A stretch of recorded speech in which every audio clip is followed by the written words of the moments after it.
La plupart des investisseurs sur Solana se contentent de fournir de la liquidité de façon classique sur Orca ou Redium. Mais pourtant, il existe un outil et une méthode qui permet de démultiplier vos rendements tout en maîtrisant son risque. Imaginez pouvoir investir votre liquidité avec un levier maîtrisé tout en ayant des take profits et des stop loss ainsi que des stratégies de réinvestissement automatisées exactement comme un trader pro. Mais tout ça sans passer vos journées devant votre écran ou des chartes de prix, ça s'appelle DeFi Tuna et aujourd'hui on va voir pourquoi ce protocole peut changer la donne pour les investisseurs sérieux. En effet, cette plateforme, ça fait déjà plusieurs semaines que nous l'utilisons et la testons au sein de notre communauté, et ce depuis qu'elle est disponible en version bêta. Je choisis donc aujourd'hui de vous la partager car nous en avons fait le tour, bien compris toutes ces fonctionnalités et les risques qui pouvaient également y être liés. Durant ces plusieurs semaines d'utilisation et de tests, j'ai pu obtenir des résultats très intéressants. Ici, plus de 19% de bénéfices sur une paire entre du Fartcoin et du Solana en un mois. Si vous êtes plutôt adepte des positions avec des actifs un peu plus safe et pas des mêmes coins, ici on a une position entre du Bitcoin et de l'USDC où en à peu près 2 semaines, j'ai réalisé plus de 13,7% de bénéfices. Et enfin une position avec un même coin, de nouveau, mais vous allez voir que la plateforme s'y prête vraiment avec ses fonctionnalités de stop loss et de take profit. Et là, en 2 jours et 10 heures seulement, j'ai fait plus de 16% de bénéfices qui équivaut à environ 8% par jour. Donc j'espère qu'avec ces exemples personnels, vous saisissez maintenant tout le potentiel de cette plateforme. Et on va aller directement regarder ensemble comment marche cette dernière. Donc ici, on se retrouve sur la page d'accueil de cette plateforme et on va directement aller dans l'application. Donc une fois qu'on rentre dans l'application, on est directement sur la liste des pools de liquidités concentrées. Distinction importante à faire pour bien comprendre cette plateforme, c'est que ici, nous ne sommes pas sur un échange décentralisé. Nous sommes à la même façon que d'autres plateformes comme Crystal ou VFAT sur une application qui nous permet d'interagir avec les pools de liquidités en utilisant des fonctionnalités avancées. Mais ces pools de liquidités ne sont pas hébergés sur DeFi Tuna, elles sont hébergées en l'occurrence sur Orca, un des échanges décentralisés principaux de la blockchain Solana. Vous n'allez pas retrouver la totalité des pools de liquidités disponibles sur Orca, uniquement celles où il y a le plus gros volume et les plus grosses TVL qui ont été sélectionnées par la plateforme. Mais vous pouvez voir que vous avez quand même une sélection assez large avec environ une trentaine de pools disponibles. Vous allez donc pouvoir sélectionner des actifs et des paires de liquidités qui correspondent à votre profil de risque et aux stratégies que vous voulez déployer. Car on va retrouver aussi bien des paires entre des mêmes coins et du Solana, des mêmes coins et de l'USDC, des actifs solides à pairer entre eux, comme par exemple le GLP et le Solana, le Bitcoin et le Solana, l'Ethereum et le Solana, et après des paires entre des stablecoins, du Solana, de l'Ethereum, etc.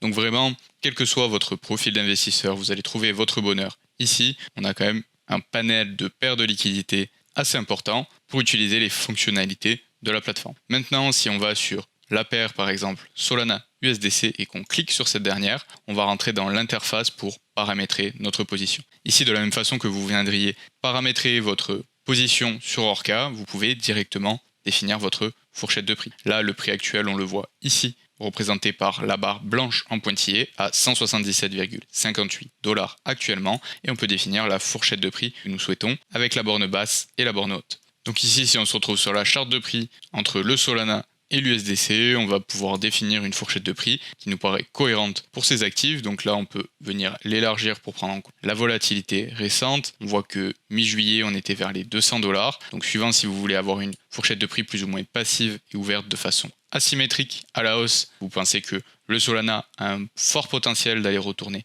dans ces niveaux de prix assez rapidement, ou alors vous pouvez venir optimiser un petit peu votre fourchette de prix, histoire d'aller chercher plus de rentabilité en resserrant un peu cette dernière. Libre à vous.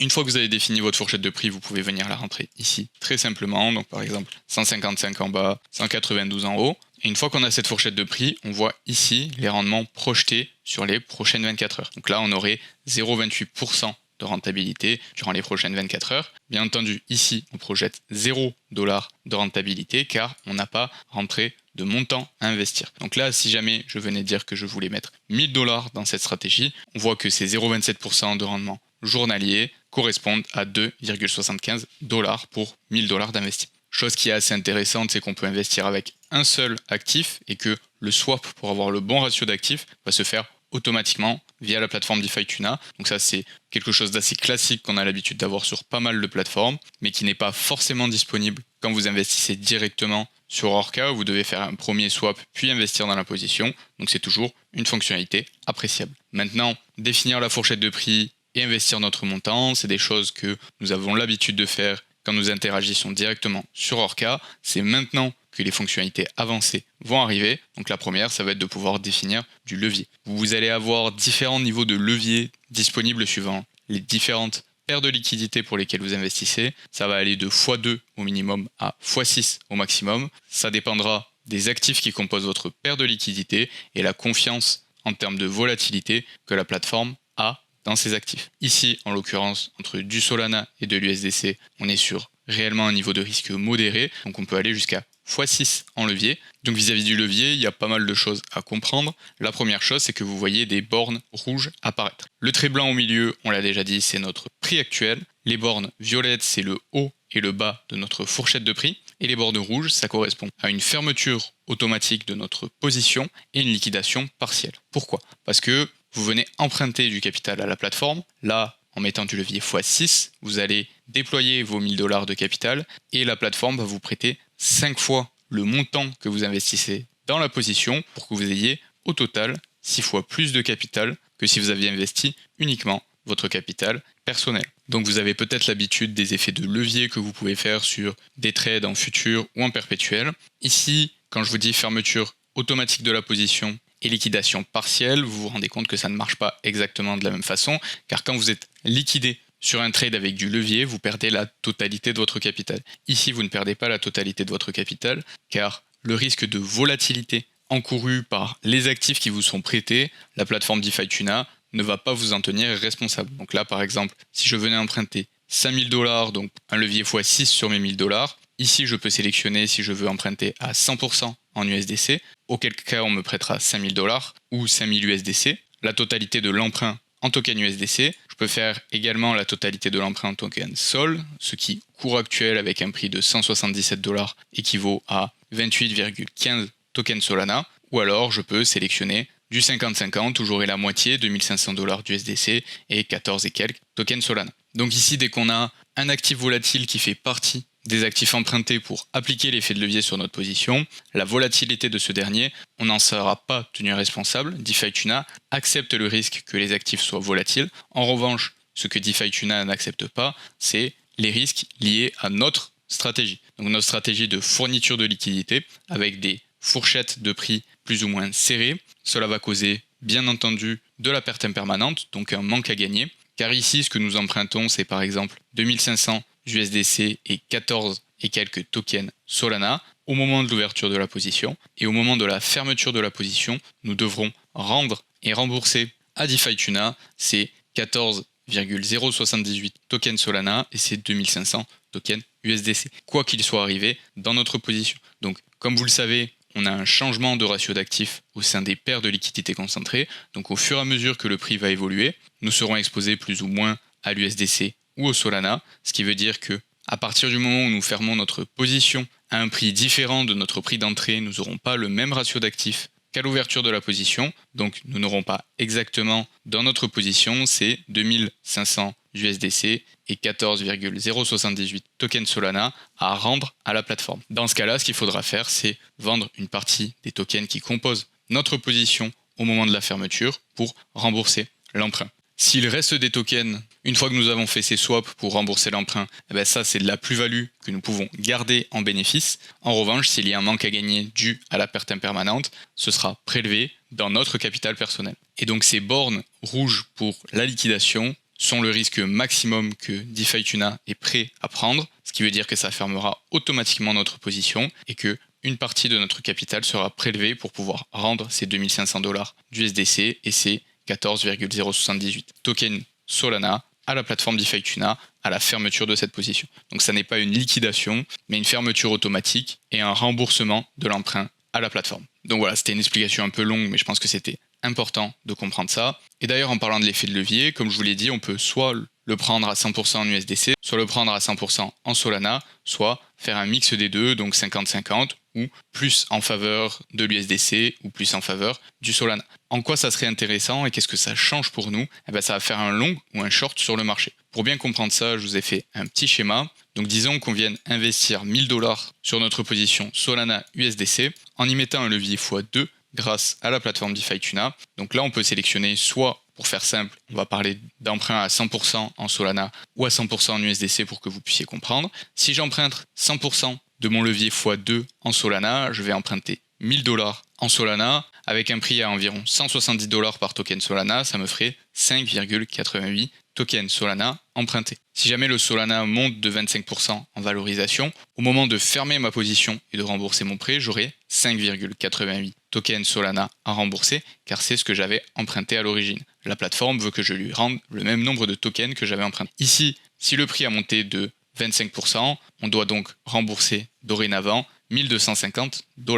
Donc ça n'est pas à notre avantage d'emprunter à 100% en Solana si jamais le prix du Solana monte. En revanche, si le prix du Solana descend de 25%, ici, je n'ai plus qu'à rembourser 750 $ pour rembourser les 5,88 tokens Solana. Donc dans ce cas-là, si le prix du Solana baisse, c'est à mon avantage d'emprunter à 100% en token Solana ou en tout cas de valoriser mon emprunt en majorité en token Solana. Donc pour résumer, si je fais un emprunt valorisé à 100% ou en majorité en token Solana, c'est un pari à la baisse sur le token Solana. A l'inverse, si je viens emprunter à 100% en USDC, pour 1000 $, ça sera 1000 USDC d'emprunter. Et là que le token Solana augmente ou baisse, j'ai toujours 1000 $ à rembourser car l'USDC est un stablecoin et donc sa valeur ne va pas bouger. Dans ce cas-là, emprunter en majorité en USDC ou à 100% en USDC, c'est un pari à la hausse sur le Solana, car ça sera à mon avantage d'avoir la valeur de mon emprunt à rembourser qui ne bouge pas,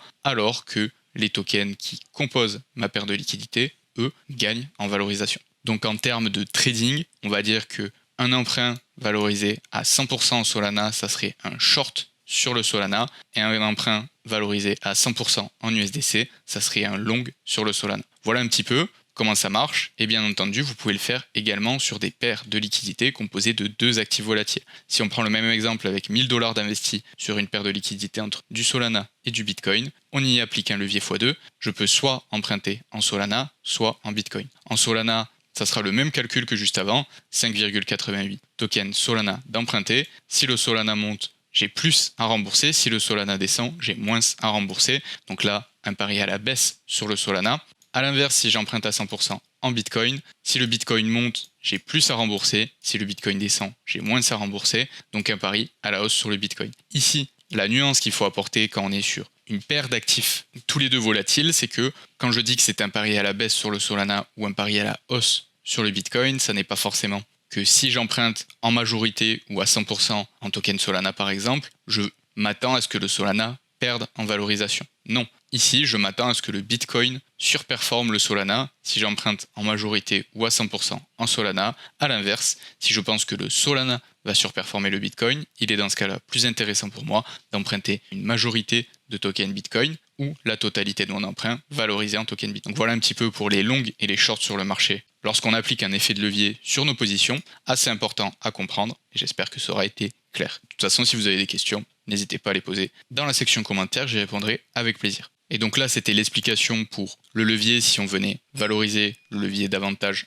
en USDC ou en Solana, ou alors, comme on a vu juste avant, sur le second exemple, davantage en Solana ou en Bitcoin. Mais si on vient se mettre à 50-50 et ne pas valoriser davantage l'emprunt dans un actif ou dans l'autre, qu'est-ce que ça veut dire? Ça veut dire que nous espérons que ces deux actifs qui sont corrélés au moment de l'ouverture de notre position gardent leur corrélation et que le prix continue d'évoluer dans la fourchette de prix que nous ayons définie grâce à cette corrélation qui se maintient et donc que nous continuons à générer des rendements sans jamais qu'un actif ou l'autre surperforme de façon trop importante le second. Donc si on n'a pas de conviction particulière que l'actif A ou l'actif B de notre paire de liquidités va surperformer l'autre et qu'on veut juste appliquer un effet de levier pour augmenter notre profitabilité et nos rendements sur la position, dans ce cas-là, on peut rester à 50-50 et espérer que la corrélation tienne. Et comme évoqué en début de vidéo, cette plateforme, c'est quelque chose qu'on utilise et qu'on teste depuis qu'elle est disponible en mode bêta, donc depuis plus de 2 mois. Donc si vous voulez faire partie de ce genre d'expérimentation, être au courant des nouveaux outils, des nouvelles plateformes et des nouvelles stratégies pour optimiser vos rendements et votre façon d'investir en avant-première, je vous invite à consulter le premier lien dans la description afin de rejoindre la communauté francophone de fourniture de liquidités concentrées, Crypto Liquidity. Pour ce qui est des autres fonctionnalités, elles sont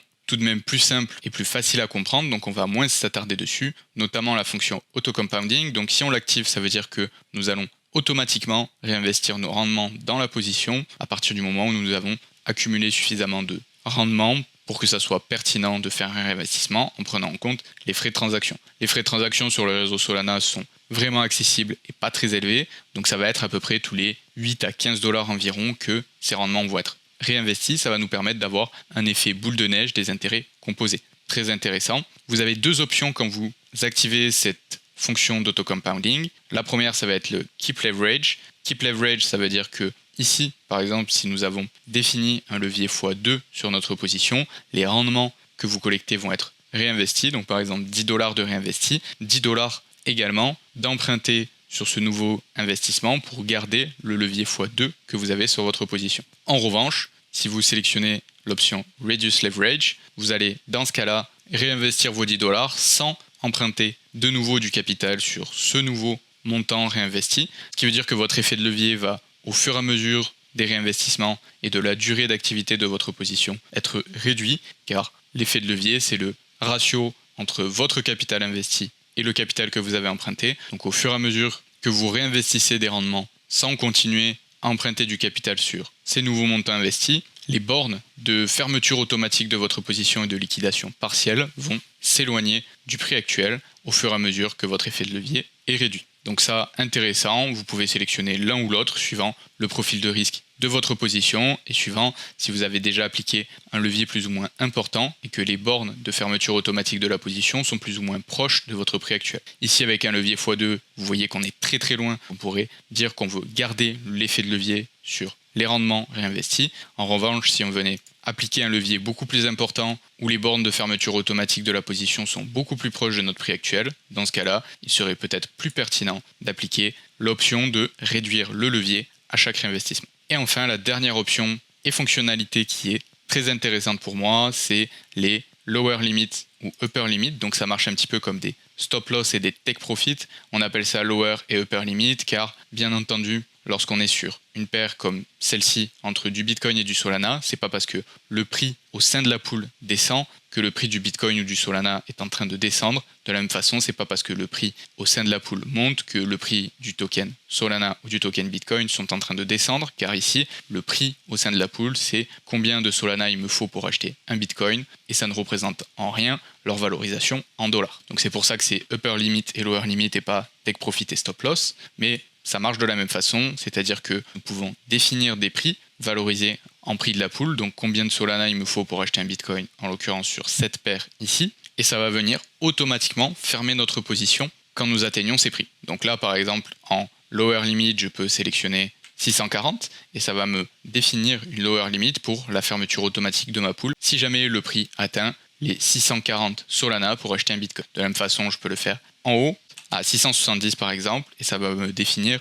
un point où si jamais le prix de 670 tokens Solana pour acheter un Bitcoin est atteint, ma position sera fermée automatiquement. Vous pouvez cocher l'option ici si vous voulez que la limite haute et la limite basse correspondent à vos bornes hautes et basses de votre fourchette de liquidité concentrée. Sinon, vous pouvez décocher ça et définir ce que vous voulez. Chose qui est très intéressante, c'est que vous pouvez définir une upper limit et une lower limit à l'ouverture de la position, par exemple ma borne haute et ma borne basse de ma fourchette de prix, et ensuite une fois que ma position est ouverte et a tourné pendant quelques jours, je reviens 24 heures, 48 heures après, et que je vois que mon prix actuel a évolué par rapport à mon point d'entrée, je peux venir faire évoluer ces limites de fermeture de la position automatique pour par exemple définir que ma lower limit, si mon prix a augmenté, ça serait mon point d'entrée. En faisant ça, je m'assure à 100% que ma position sera en bénéfice. Et ça, c'est quelque chose que j'ai beaucoup fait sur mes positions sur DeFi Tuna, attendre quelques heures, quelques jours, revenir pour définir de nouvelles limites de clôture automatique de ma position et faire en sorte qu'une de ces limites soit sur mon point d'entrée, ce qui fait que si je reviens à mon point d'entrée, ma position est fermée automatiquement et donc je récupère mon capital initial en plus des rendements que j'ai collectés pendant que ma position était active, ce qui m'assure d'être à 100% en bénéfice sur cette position, et ça c'est toujours quelque chose d'appréciable, de pouvoir automatiser le fait qu'on soit sûr d'être en bénéfice sur une position. Et enfin d'autres choses qui peuvent être intéressantes sur DeFi Tuna et sur lesquelles on va passer brièvement car ça n'est pas en lien avec la liquidité concentrée, c'est d'une part les fonctions de trade où vous pouvez définir des ordres d'achat et de vente pour automatiser par exemple une prise de bénéfice ou un achat à un prix qui vous paraît cohérent pour un rechargement. Et après l'option de lending, car bien entendu qui dit que DeFi Tuna propose de l'effet de levier, ça veut dire qu'il faut des fonds et du capital à disposition pour appliquer cet effet de levier. Donc vous pouvez fournir de la liquidité en lending sur chacune de ces cryptos pour lesquels ils proposent des effets de levier. Et comme vous pouvez le voir, il y a des rendements plus ou moins intéressants, notamment sur l'USDC où on est proche des 10%, ou le Solana aux alentours des 9%. Et après, on va avoir pas mal d'actifs qui ne sont pas trop utilisés pour faire des emprunts et des effets de levier, sur lesquels les rendements sont beaucoup moins intéressants. Mais ça peut être une option si jamais vous avez un peu de cash de côté qui dort dans votre portefeuille. Au lieu de le laisser dormir, vous pouvez le mettre en lending sur DeFi Tuna. Donc voilà, on a fait le tour sur toutes ces fonctionnalités de cette plateforme DeFi Tuna. J'espère que cette vidéo, on va un peu plus en détail sur de nouvelles plateformes pour mettre en œuvre des stratégies avancées en liquidité concentrée vous a plu. Comme évoqué, si vous avez des questions, n'hésitez pas à les poser en commentaire. J'y répondrai avec plaisir. Et sur ce, je vous dis à mardi prochain.